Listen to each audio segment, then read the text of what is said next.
Okay, I've covered kind of the small 2 palette here for digital painting or digital texture painting. I've covered the navigator window, the colors and the swatches, and I've covered the layers palette here. The next thing I'm going to do is go over the brush panel. The brush panel is probably the biggest thing that you really want to pay attention to while you're doing it in Photoshop. So let's talk about brushes. Okay, so brushes, I'm just going to go here. So brushes, what brushes are nothing more than a pattern. So you can right click and we're just going to scale this up. So, alright, so a brush is nothing more than an image that is put down in a layered order. So what it does is it takes this image and it stamps it as you move the brush. And that's all a brush tip shape does. Okay? So, I can paint my canvas red. Alright, no big deal. I can go back and I can pick a medium brown and I can paint my canvas brown. And that's all it's doing is it's laying down my tip shape. Okay? So now, once you know that, you can actually go in and change out a lot of the stuff that you're doing. Okay, so to start off scratch, make sure nothing's checked here. Okay, and let's talk about our tip shape. So the tip shape, Photoshop includes two different types of tip shapes. Or three actually, well, 3 types of tip shapes. So the first tip shape that they include is the circle. Okay, the circle is nothing more than that. It's a circle. It's a circle thing. That's all it is. Okay, but it's a default thing in Photoshop. That's your tip shape, and from there you can actually control. The only time you can do this is you can control the hardness with the tip shape. So if I have the hardness set to 0, all right, it's going to be a nice crisp circle. If I have the hardness set down to, hardness at 100 is a nice crisp tip. Hardness at 0 is a small, soft tip shape. I'm having trouble speaking today. Okay, so this is it's a soft tip shape. Okay, so this is a brush that I use significantly the most. Okay, the spacing is how much space between it, the tip shape before it lays down another tip shape. So you can have a tip shape like this, or you can have it like so. All right. Now, the more it overlays the tip shape, the more likely it's going to give you a thicker tip shape. All right. So because it's overlapping. So those two things right there. So you can go with a hard brush, or you can space it out and get different textures. Okay. For the most part, I keep my tip shape pretty close to 0, usually under 10. Okay, so that's the first type of tip shape is pretty much the round brush. The second type of tip shape they have is the new Photoshop versions have these real brushes, and from there you can actually control. You can get fan brushes. You can get let's just go a little bit bigger. So you can go with these real live brushes, and you can control the lengths, the width, the thickness, the stiffness, and all of these settings here. And I generally tell people play around with it because it'll give you more of a live action painting, if you will. Let's just go over here. So it'll give you the more of a live, flow of these different tip shapes. Okay, they also have these real pencils, which you can. These pencils are really nothing more than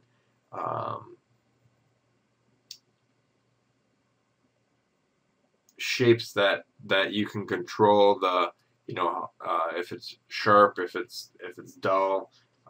You can control. You can get more of a flow if you're doing an angle, that type of thing. We can do round tip shapes, and it's basically the same thing as everything else. So you can also do airbrush, and airbrush does pretty much how the sensitivity of flow and all this other stuff. So you can play with you know, the amount of spray it has and all those individual sections with these live brushes. Okay, and now as a painter, though, as a texture artist, I generally tend not to use these live brushes, because in a digital painting I will use them because they will work just fine. But in a texture painting, I generally don't use them because they don't really give me the control that I want. Okay, now that goes on to the third tip shape. I'm going to just edit fill foreground color just to give me that blue again. Okay, so these live tools I generally don't use because they're a little bit more uncontrollable, which is great if you're a digital painter. You know, it gives you a little bit of randomness in your artwork, but if you're doing a texture and you're getting up close to pixels, it's not something I use that frequently. Okay, so the next thing is you want to use, there's a brush with the tip shape, and I'll explain the tip shape. The tip shape is nothing more than a picture. Okay, so I'm going to hit D for default, and that's going to give my colors over here, black and white, and then I'm going to hit Control Backspace, and Control Backspace will fill the background color. Alt Backspace will fill the foreground color.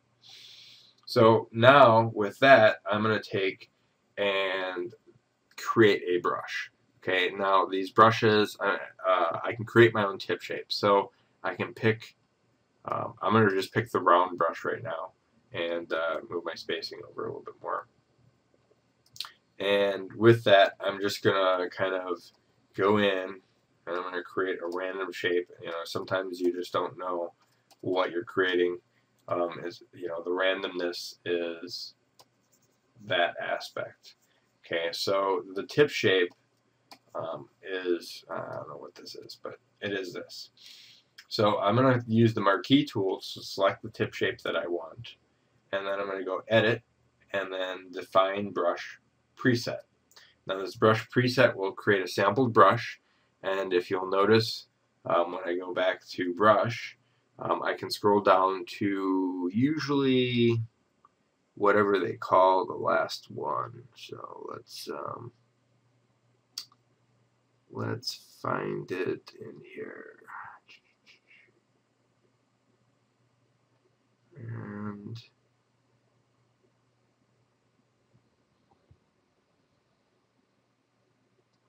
And if you can't find, no, it won't let me do that. So, alright, so let me find my brush tip shape here.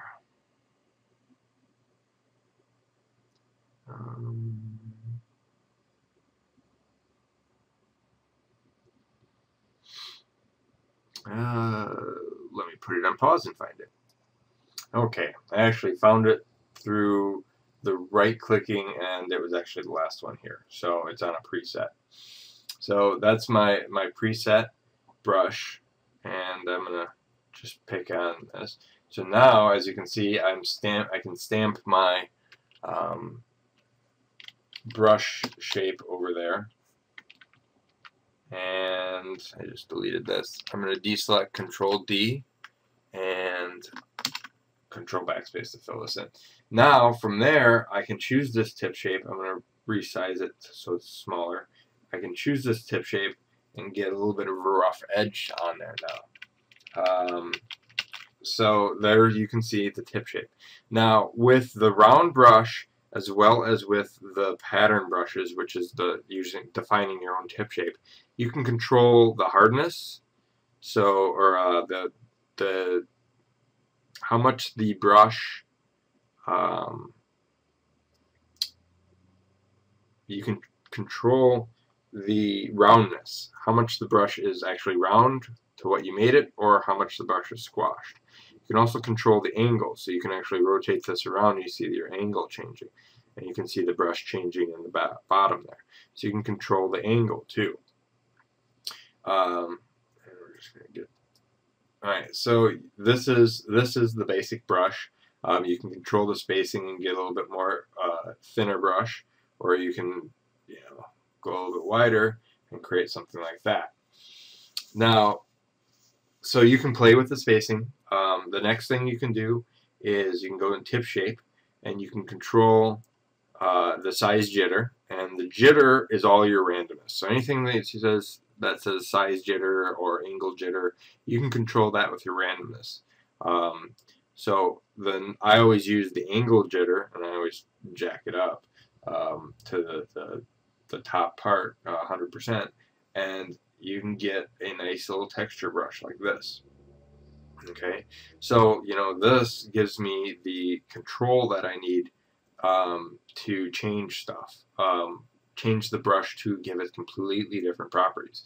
This is all the same pattern. All three of these brushes are the same pattern, but now just changing these simple settings, I'm going to change that up. Size jitter with the angle jitter give you even more randomness. Okay, so and by knowing these brush tools, you can really create a vast array of different brushes. I'm actually kind of liking these patterns, and I'll probably keep this brush in the end.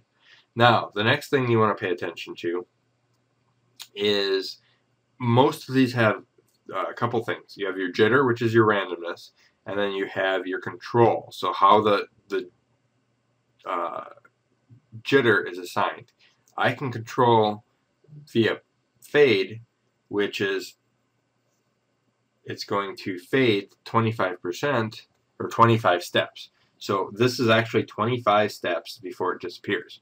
If I do 100, you're going to get a longer brush, which something like that. So it's going to fade out. If you do pen pressure, you can control how much fade that you really have. So it's all via the pressure sensitivity. You can also do pen tilt, and now tilt is a little bit different because I can control, and I don't have actually tilt, if you'll notice here. With tilt, if you have one of the higher end Wacom tablets, or if you have I think the new Cintiqs do it, you can actually control how much tilt you have. But I don't have tilt, so it'll give you a warning sign. So we'll stick with pen pressure. And then you can also do stylus wheel, which is the mouse, and you can control via that. The angle jitter has a little bit more, so you can do fade, pen pressure, tilt, stylus, but you can also do rotation. Let me take this off. So the rotation is how the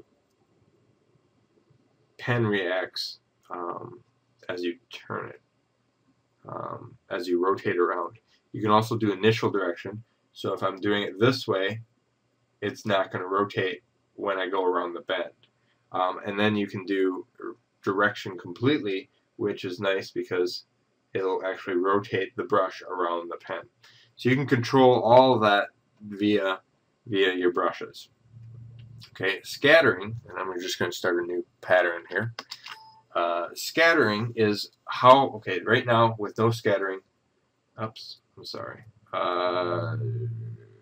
Let's do, so I'm going to do this. So with no scattering on, scattering basically puts it in a straight line. The more you scatter, spreads it out of that straight line. And of course you can control this with all the following. Now count Alright, I'm just stepping up to count 2. So count doubles how many times it scatters it. So you can get a really big brush. Of course, it's going to take more memory on the computer, but you can get a more darker brush with a lot more scattering going on. And you can control your count jitter so it'll randomize it too, and you can tell it how to control that. So that's pretty much scattering. Texturing. Texturing is a little bit different. What texturing is taking a pattern that you can create, same method to create the brush preset, except you're just defining a pattern. And now what you can do with the pattern is basically take this picture and scale. So now you can actually add, bigger scale, and you can see the pattern scale as I paint. You can also do brightness, like how much the pattern shows through. You can do contrast, so you can actually make a really nice texture pattern with that.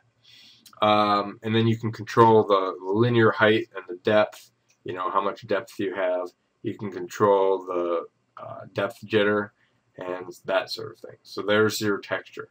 Dual brush is very similar, except instead of the texture you're using another brush. So you have pretty much just some of the settings as spacing, size, and count, scattering too. So you can actually control that.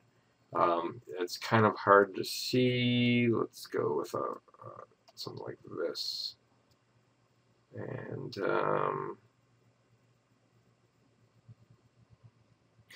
it's kind of hard. It depends with what the brush tip shape you're using. But for the most part, that's pretty much what scattering is. As you can see here, it changed completely. So you can go in and change, the different things. I've always found it best to let's go in there. I've always found it best to use scattering or dual brush when I have a very thin gray brush here, much like the texture pattern here, and then you use a darker brush on the dual brush. Alright, now color dynamics. Color dynamics are pretty close to, so right now I've got black. If I do the jitter, it'll mix between black and gray. If I control that via pen pressure, I can do, and I'll do it over the black here, I can do white, and then I can press a little bit harder and get a gray, like so, and then I can press really hard and choose my foreground color here. So, and it's not, there we go. I think I've got my pen pressure settings down pretty low. So I can go in and actually push really hard and get the darker colors. Now, the hue jitter is, I'm just going to show you guys here, the hue jitter is how much it bounces back and forth between those two colors. And it's not seemingly working today. Color dynamics. Let's try this. Okay, so there we go. The hue jitter is actually how far off you're choosing to go from the original color. Alright.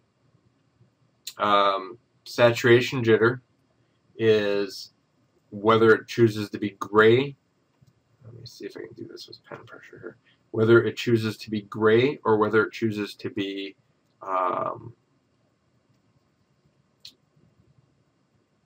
solid color.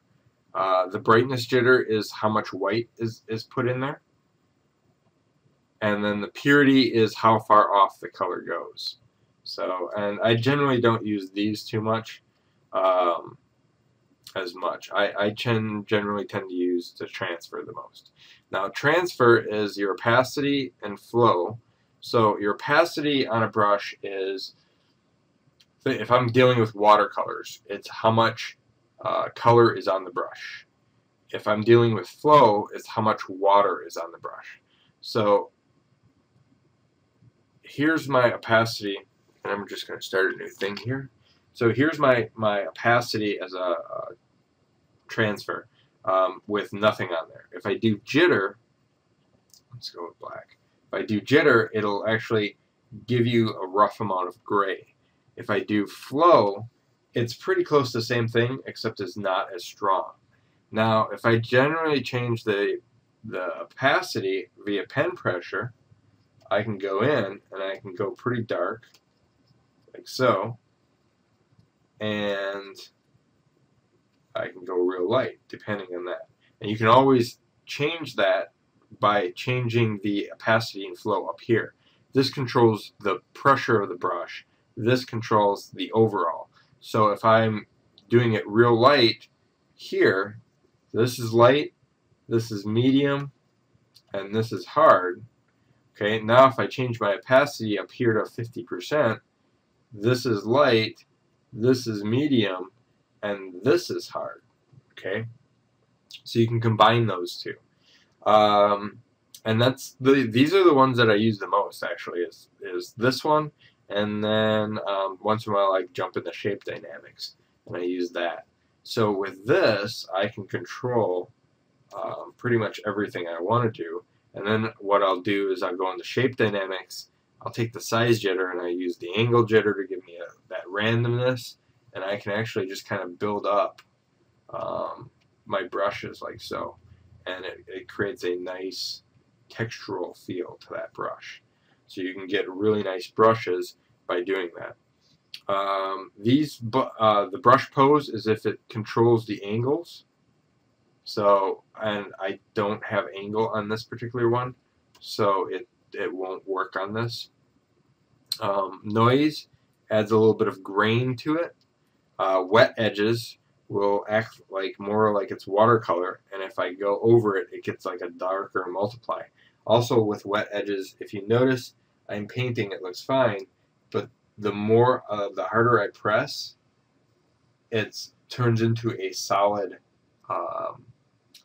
form. Whereas if I take off the wet edges and I go over it, I still have that little bit of that texture. Build up is pretty much a brush that as you build up, it multiplies the darkness of it. So as I build up, you get that. Smoothing, what that does is it controls the way the brush reacts. It's how the angle, so if I do smoothing like this, it controls how the brush turns. I always keep that checked. And then protect texture is just protects the texture of the brush. So you can actually go in and it still will turn everything gray, but these, I think, not many people use them much anymore. And that's pretty much the brush layouts by themselves. All right.